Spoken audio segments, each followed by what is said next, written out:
Greetings, my fellow fear fanatics, and welcome to Horror Central.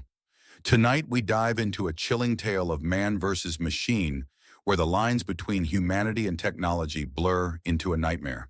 Buckle up, because this one's a wild ride through a dystopian hellscape.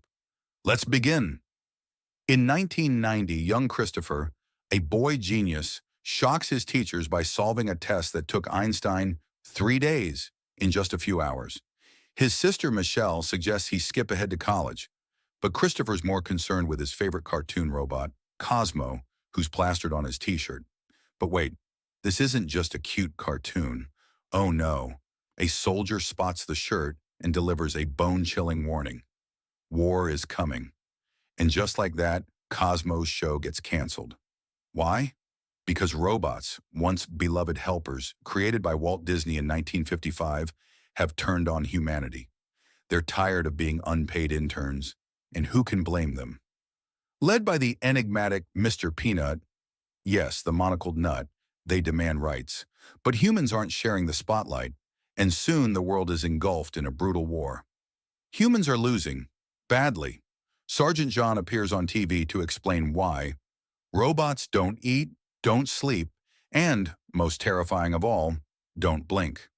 But just when all hope seems lost, Ethan, the founder of Century Technologies, invents the Neurocaster, a device that lets humans pilot drone bodies.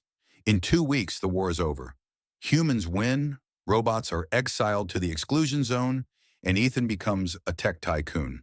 But as we all know, the real horror is just beginning. Fast forward to 1994. Michelle, now a rebellious teen, is stuck in a foster home with Ted, a Neurocaster-obsessed hoarder. She's haunted by the car accident that killed her family, and her only solace is her brother Christopher's memory. But one night, her life takes a terrifying turn. A noise outside her window leads her to a shadowy figure in the yard. She grabs a flashlight, only to see an eye reflected in a bottle. Cue the chills. The intruder breaks in, and Michelle hides under her bed, only to discover it's a robot with Cosmo's face. But this isn't just any robot. Cosmo communicates through eerie gestures, implying he's connected to Christopher. Michelle is skeptical, but when Cosmo makes a familiar gesture, she's forced to confront the horrifying truth. Her brother might still be alive. Michelle and Cosmo escape in Ted's car, but their journey is far from smooth. A flat tire, a mysterious map, and a Dr. Pepper can lead them to the exclusion zone, a wasteland filled with deactivated robots. Along the way, they meet John, a grizzled war veteran, and his robot partner, Herman, who has a heart of gold, or at least a heart of circuits. But danger lurks around every corner. Colonel Bradbury, the so-called hero of the war, is hot on their trail, and he's not playing nice.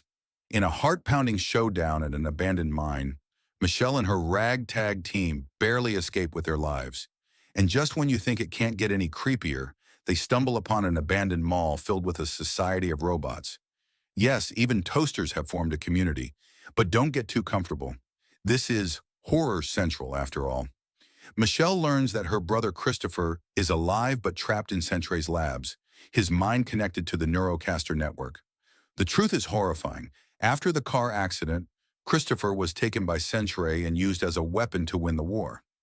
Now Michelle must navigate a nightmarish amusement park filled with creepy clown robots, because of course it's not a dystopia without killer clowns, to find Dr. Amherst, the man who holds the key to saving her brother.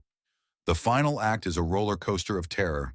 Bradbury closes in, Ethan's true villainy is revealed, and Michelle must make an impossible choice: disconnect Christopher and shut down the Neurocaster system, or let her brother remain a prisoner of his own mind. In a heart-wrenching scene, Michelle says goodbye to Christopher, and the Neurocaster system collapses, plunging the world into chaos. But wait, there's a twist. Herman, the lovable robot, reveals a tiny robot inside his head, and Cosmo, thrown in the trash, begins to move. The nightmare isn't over, my friends, it's only just begun. And there you have it, folks, a tale of technological terror that will leave you questioning your toaster's loyalty. Will Michelle and Cosmo survive? Will the robots rise again? Only time will tell.